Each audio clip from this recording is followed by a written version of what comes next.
வருஷங்களுக்கு முன்னாடி 1935ல் hotel பிரசிடெண்ட்டோட room number 1046ல் நடந்த ஒரு அன்சால்வ்டு மிஸ்டீரியஸ் கேஸ் பற்றி தான் இந்த வீடியோவில் நம்ம பார்க்க போகிறோம்.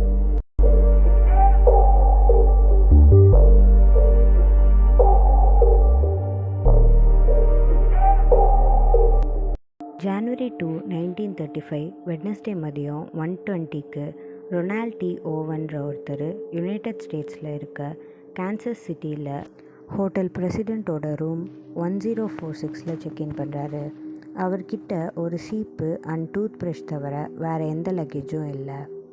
அந்த ஹோட்டலோட டாப் ஃப்ளோரில் ஒரு இன்டீரியர் ரூம் வேணும்னு கேட்குறாரு. அந்த ஹோட்டலில் இருந்த ஸ்டாஃப்ஸ் அவரோட ஐப்ரோக்கு பக்கத்தில் இருந்த ஸ்காரையும் அவருக்கு காலிஃப்ளவர் இயர் இருக்குன்றதையும் நோட் பண்ணாங்க. அவர் அநேகமாக ஒரு பாக்ஸர் இல்லாட்டி ஒரு ப்ரொஃபஷ்னல் ரெஸ்லராக இருப்பாருன்னு, அவரோட ஏஜ் ஒரு 20 இருக்கும்னு நினச்சாங்க. அவர் ரொனால்ட் டி ஓவன்ற நேமில் செக்இன் பண்ணிவிட்டு பக்கத்து ஹோட்டல்ஸில் நிறைய காசு வாங்குறதா அங்கே இருந்த பெல்பாய்கிட்ட கம்ப்ளைண்ட் பண்ணார். அவர் 10th ஃப்ளோரில் இருக்க ரூம் நம்பர் 1046க்கு போனதும் அந்த ஹோட்டலில் இருந்த மெய்டான மேரி சோப்டிக் க்ளீன் பண்ணுறதுக்கு போனாங்க. ஓவன் சோப்டிக் கிட்ட அவரோட ஃப்ரெண்டு வர்றதுனால அவங்க க்ளீன் பண்ணிட்டு போகும்போது டோரை ஓப்பன் பண்ணியே வச்சுட்டு போங்க அப்படின்னு சொல்கிறாரு. மேரி சோப்டிக் போலீஸ்கிட்ட கொடுத்த ஸ்டேட்மெண்ட்டில் ஓவன் ஒரு டிம்மான லேம்பை தவிர எல்லா லைட்டையும் ஆஃப் பண்ணி வச்சுருந்தாருன்னு சொன்னாங்க. அண்ட் ஓவன் எதையோ பார்த்து வரி பண்ணிவிட்டு இல்லாட்டி பயந்து இருந்த மாதிரி இருந்தாருன்னு சொன்னாங்க. ஈவினிங் 4 மணிக்கு சோப்டிக் புது டவல்ஸோட ரூமுக்கு வந்தப்போ ஓவன் அவரோட பெட்டில் படுத்துட்டு இருந்ததையும் அண்ட் ரூமோட டோர் ஃபுல்லாக ஓப்பன் ஆகி இருந்ததையும் பார்த்தாங்க. அதே போல் பெட் பக்கத்தில் இருந்த டேபிளில் ஒரு நோட் இருந்ததை பார்த்தாங்க. அதில் டான், நான் 15 நிமிஷத்தில் திரும்பி வந்துடுவேன், வெயிட் பண்ணுங்க அப்படின்னு எழுதியிருந்தது. நெக்ஸ்ட் டே ஜான்வரி 3 மார்னிங் 10:30க்கு 1046 ரூமை க்ளீன் பண்ணுறதுக்காக வந்தப்போ டோர் வெளியிலேருந்து லாக் ஆகியிருந்ததை சோப்டிக் பார்த்தாங்க. ஓவன் வெளியில் போகும்போது டோரை லாக் பண்ணிட்டு போயிருப்பாருன்னு நினச்சாங்க. அதனால் சோப்டிக் அவங்கக்கிட்ட இருந்த இன்னொரு கீ வச்சு டோர் ஓப்பன் பண்ணப்போ ஓவன் அங்கே உள்ளே இருந்ததை பார்த்தாங்க. அவர் திரும்பவும் லைட்ஸ் எல்லாத்தையும் ஆஃப் பண்ணிவிட்டு உட்காந்துருந்தார். சோப்டிக் ரூமில் இருந்தப்போ ஓவன் யார்கிட்டேயோ ஃபோனில், இல்லை டான், நான் சாப்பிட விரும்பலை, நான் இப்போ தான் பிரேக்ஃபாஸ்ட் சாப்பிட்டேன்னு சொன்னார். அதுக்கப்புறம் திருப்பியும் வேண்டாம், எனக்கு பசி இல்லை அப்படின்னு ஆன்சர் பண்ணார். அவர் காலை கட் பண்ண உடனே சோப்டிக் கிட்ட அவங்க ஒர்க் பற்றியும் அண்ட் அவர் தங்கியிருந்த ஹோட்டலை பற்றியும் விசாரித்தார். அண்ட் இதுதான் ஃபர்ஸ்ட் டைம் சோப்டிக் கிட்ட அவர் பேசினார். சோப்டிக் வேகமாக ஆன்சர் பண்ணிவிட்டு ரூமை க்ளீன் பண்ணிவிட்டு ரூமை விட்டு வெளியே போயிட்டாங்க. அண்ட் அவங்க வெளியே வந்தோடனே தான் அந்த ரூம் வெளியிலேருந்து லாக் ஆகி இருந்ததை அவங்களுக்கு ஞாபகம் வந்தது. ஸோ யாரோ ஓவனை அவரோட ரூமில் வச்சு லாக் பண்ணிவிட்டு வெளியில் போயிருக்கணுன்றதை உணர்ந்தாங்க. திருப்பி ஈவினிங் 4 மணிக்கு புது டவல்ஸ் கொடுக்கறதுக்காக ரூமுக்கு வந்தப்போ ரூம் உள்ளேருந்து யாரோ 2 பேர் பேசிகிட்டு இருக்க மாதிரி வாய்ஸ் சோப்டிக்கு கேட்டுச்சு. அவங்க டோரை நாக் பண்ணப்போ ஒரு ரஃப்பான வாய்ஸ் உள்ளே இருந்து அவங்கள்ட்ட யார் அதுன்னு கேட்டுச்சு. அதுக்கு அவங்க புது டவல்ஸ் எடுத்துகிட்டு வந்திருக்கிறதா எக்ஸ்பிளைன் பண்ணாங்க. இந்த வாய்ஸ் ஓவனோடது இல்லைன்றதும் அந்த ரூமில் வேறு எந்த டவல்ஸும் இல்லை, ஏன்னா காலையிலேயே அவங்க வந்தப்போ ஓல்டு டவல்ஸை எடுத்துகிட்டு போயிட்டாங்கன்றதும் சோப்டிக்கு தெரியும். பட் அந்த வாய்ஸ் திருப்பியும் எங்களுக்கு எதுவும் தேவையில்லைன்னு சொன்னதுனால அவங்க அங்கேருந்து போயிடுறாங்க. 1048 ரூமில் ஸ்டே பண்ணியிருந்த ஒரு லேடி அந்த ஃப்ளோரில் நைட்டு ஃபுல்லாக ஜென்ஸ் அண்ட் லேடிஸ் வாய்ஸ் ரொம்பவே சத்தமாக கேட்டுட்டு இருந்ததுன்னு சொன்னாங்க. ஜான்வரி 4 மார்னிங் 7 மணிக்கு டெல்லா ஃபெர்குசன்னு சொல்லப்படுற புது ஸ்விட்ச் போர்டு ஆப்ரேட்டர் ஷிஃப்ட்டுக்கு வந்தாங்க. ரூம் நம்பர் 1046க்கு ஒரு வேக்கப் கால் பண்ணுறதுக்காக ரெடி ஆன போது அந்த ரூமில் இருந்த டெலிஃபோன் ஹூக்கில் இருந்து விலகி இருந்ததை இண்டிகேட் பண்ணுற லைட் ஆனில் இருந்ததை கவனித்தாங்க.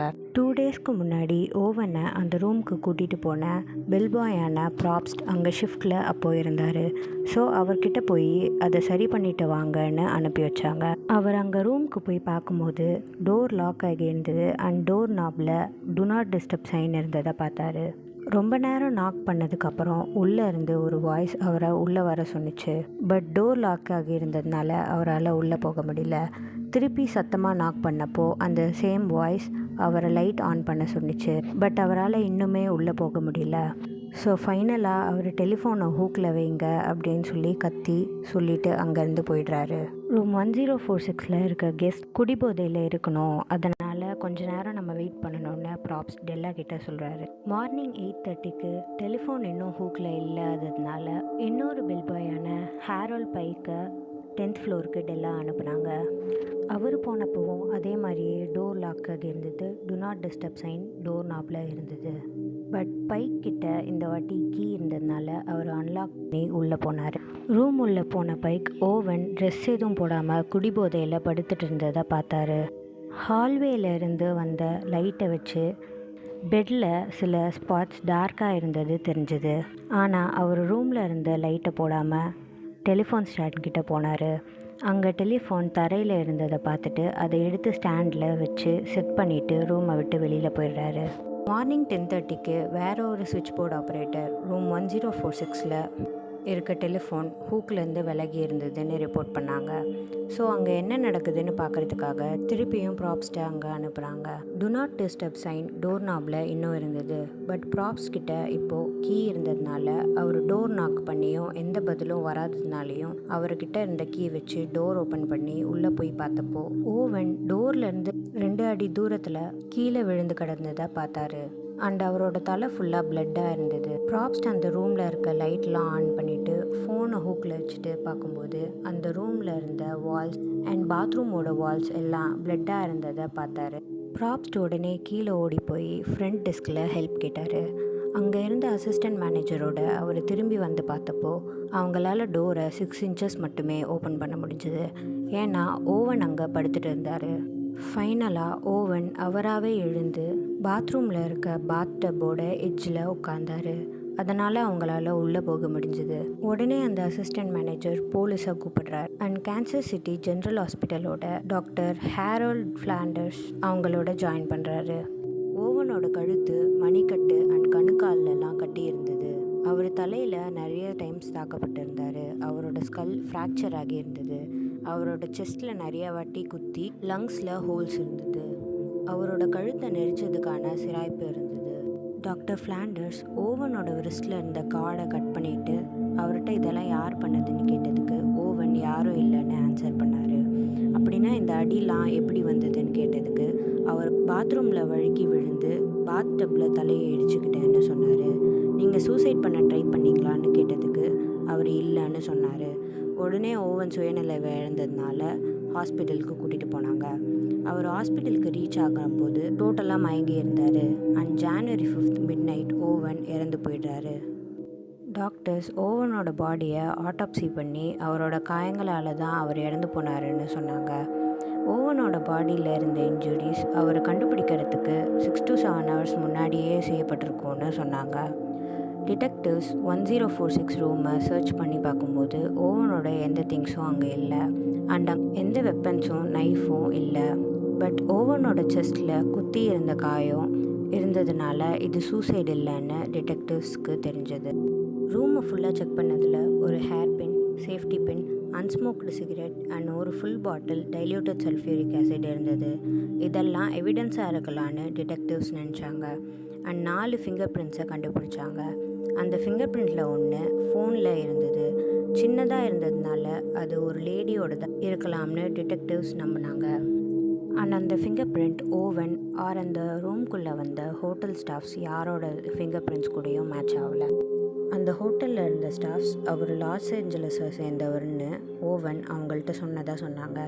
இருந்தாலும் LA அத்தாரிட்டிஸ்னால் ரொனால்ட் டி ஓவன் பற்றி எந்த ரெக்கார்ட்ஸும் கண்டுபிடிக்க முடியல. ஸோ இந்த நேம் ஒரிஜினல் நேமா அப்படின்னு சொல்லிட்டு போலீஸ்க்கு டவுட் வந்துச்சு. ஓவன் ஹோட்டலில் டான்னு நிறைய வாட்டி சொன்ன அந்த மர்ம நபரை பற்றி போலீஸ் இன்வெஸ்டிகேட் பண்ண ஆரம்பித்தாங்க. பட் திருப்பியும் போலீஸால் எதுவும் கண்டுபிடிக்க முடியல. இந்த கேஸ் பற்றி March 3 அன்னைக்கு நியூஸ் பேப்பரில் வந்தது. ஓவனோட பாடியை வச்சுருந்த ஃபியூனரல் ஹோம் அடுத்த நாள் அந்த கேன்சர் சிட்டியோட பாட்டர்ஸ் ஃபீல்டில் ஓவனை அடக்கம் பண்ண போகிறதா அனௌன்ஸ் பண்ணாங்க. அண்ட் இதுக்கப்புறம் பரியல் அத்தாரிட்டிஸ்க்கு ஒரு கால் வந்தது. கால் பண்ணவர் ஓவனை மெமோரியல் பார்க் சிமெட்ரியில் புதைக்கணும்னு இன்சிஸ்ட் பண்ணார். ஓவனோட இறுதி சடங்குக்கு தேவையான எல்லா செலவையும் அவரே பார்த்துக்கிறேன்னு ப்ராமிஸ் பண்ணார். மார்ச் 23, 1935 அன்னைக்கு ஃபியூனரல் ஹோமுக்கு ஃப்ளவர்ஸ் அண்ட் மணி வந்தது. பட் அதை யார் அனுப்புனதுன்னு யாருக்கும் தெரியல.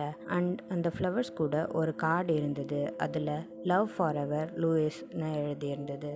ஓவனோட பிக்சர்ஸை அவரை யாராவது அடையாளம் கண்டுபிடிப்பாங்கன்னு நேஷ்னல் லெவலில் சர்க்குலேட் பண்ணாங்க. 1936 ரூபி ஒக்லேட்ரின்னு சொல்லப்படுற ஒரு லேடி ஓவன் அவங்களோட மகன்னு அடையாளம் காட்டினாங்க. அண்ட் அவரோட நேம் ரொனால்ட் டி. ஓவன் இல்லை, ஆர்டெமிஸ் ஒக்லேட்ரி அப்படின்னு போலீஸ்கிட்ட சொன்னாங்க. ஆர்டெமிஸ் சாகிறதுக்கு முன்னாடி ரூபிக்கு 3 லெட்டர் அனுப்புனார்னு சொன்னாங்க. பட் அந்த லெட்டர் ஆர்டெமிஸ் எழுதின மாதிரி இல்லை அண்ட் அந்த ரைட்டிங் டோன் டிஃப்ரெண்ட்டாக இருந்ததுன்னு சொன்னாங்க. இந்த கேஸ் சால்வ் ஆகும்னு பார்த்தா இன்னும் சிக்கலாக தான் ஆச்சு. இந்த மர்டருக்கு எந்த சஸ்பெக்ட்ஸும் இல்லாததுனால நிறைய தியரிஸ் ரைஸ் ஆச்சு. டான்ன்ற நபர் ஆர்டெமிஸ் கூட சண்டை போட்டிருக்கலாம். ஸோ அவரை கொலை பண்ணிவிட்டு அவர் எஸ்கேப் ஆகி ஓடி இருக்கலான்றது ஃபர்ஸ்ட் தியரி. ஹோட்டலோட லிஃப்ட் ஆப்ரேட்டரான சார்லஸ் ப்ளோச்சர் விசாரணையில் ரூம் நம்பர் 1026 தேடி ஒரு யங் லேடி வந்தாங்க. அண்ட் அவங்க ரொம்ப கன்ஃபியூஸ்டாக இருந்த மாதிரி இருந்தது. ஸோ அவங்க 1026 அண்ட் 1046 குழப்பியிருக்கலாம். அண்ட் கொஞ்ச நேரம் கழித்து அந்த லேடியை இன்னொருத்தர் கூட பார்த்ததாகவும் அது டானாக இருக்கலான்னு சொன்னார். ஆர்டெமிஸ் ரூமில் ஒரு லேடியோட ஃபிங்கர் பிரிண்ட் இருந்தது.